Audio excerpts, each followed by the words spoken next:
அனைவருக்கும் வணக்கம். Welcome to my kitchen recipes channel. இன்றைக்கி நம்ம சேனல் என்ன பார்க்க போகிறோம்னு பார்த்தீங்கன்னா, அவன் யூஸ் பண்ணாமல் பேன் ஃப்ரைட் பனானா கேக் எப்படி பண்ணுறது தான் பார்க்க போகிறோம். வாங்க ரெசிபிக்குள்ளே போவோம். இப்போ ஒரு கப் வந்து ஃப்ளார் எடுத்துக்கோங்க. சேம் அதே கப் அளவு வீட் ஃப்ளார் எடுத்துக்கோங்க. ரெண்டையும் ஒரு மிக்சிங் பவுலில் போட்டு அது கூட லைட்டாக சால்ட்டு, சாஃப்ரான் பவுடர்,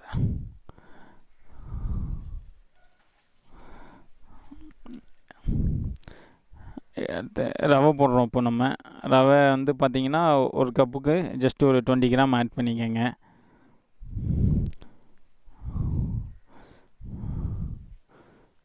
இந்த சேஃப்ரான் பவுடர் பார்த்திங்கன்னா நம்ம இம்போர்ட் பண்ணி கொண்டு வந்திருக்கோங்க இத்தாலியிலேருந்து. அதனால் வந்து உங்களுக்கு பவுடராக கிடைக்கும். என்னடா நம்ம ஊரில் இந்த மாதிரி பார்த்தது இல்லையே அப்படின்னு நினைக்கலாம். இது இத்தாலியிலேருந்து கொண்டு வந்ததுங்க. ஆமாங்க. இப்போ நல்லா எல்லாம் மிக்ஸ் பண்ணிட்டு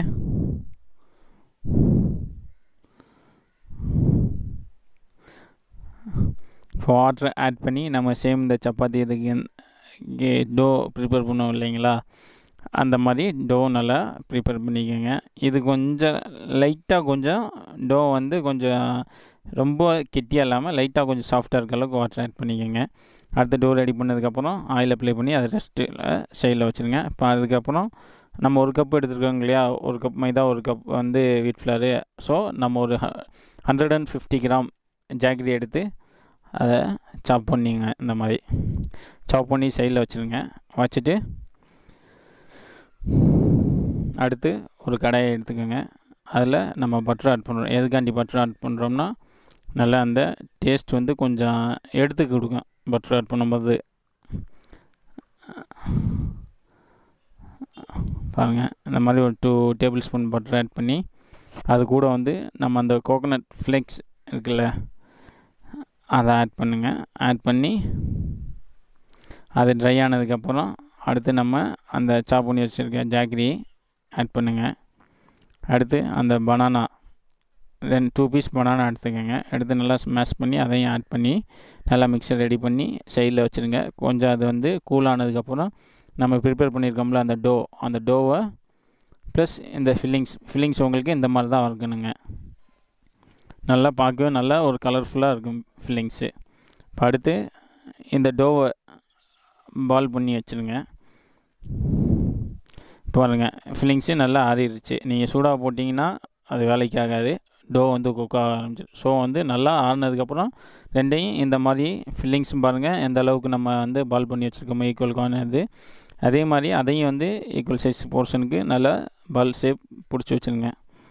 அடுத்து இந்த மாதிரி வந்து ஒரு வாழை இலையை எடுத்து அதில் சிறிதளவு எண்ணெய் தடவி டோவை வந்து ஸ்ப்ரெட் பண்ணி அதில் உள்ள ஃபில்லிங்ஸ் வச்சு இப்போ ஃபில்லிங்ஸை நம்ம ஃபோல்ட் பண்ணி கவர் பண்ணுறோம்.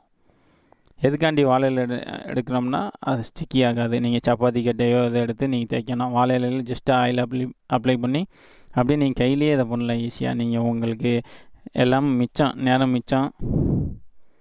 சப்பாத்தி கட்டையில் போட்டு அது இது ஆயிலை வச்சு அப்ளை பண்ணி அதை தேய்ச்சி போடுறதுக்குள்ளே நம்ம வாழையிலே நேச்சுரலாக டக்குன்னு பண்ணி முடிச்சிடலாம். அது பாருங்கள், இந்த மாதிரி அந்த ஃபில்லிங்ஸ் எல்லாம் ஸ்டப் பண்ணி ஃபோல்ட் பண்ணதுக்கப்புறம் இந்த மாதிரி கையிலேயே நீங்கள் வந்து ஈஸியாக ஸ்ப்ரெட் பண்ணி அதுக்கப்புறம் பார்த்தீங்கன்னா ஹாட் பிளேட்டில் நம்ம சேம் சப்பாத்தி சுடுற மாதிரி அது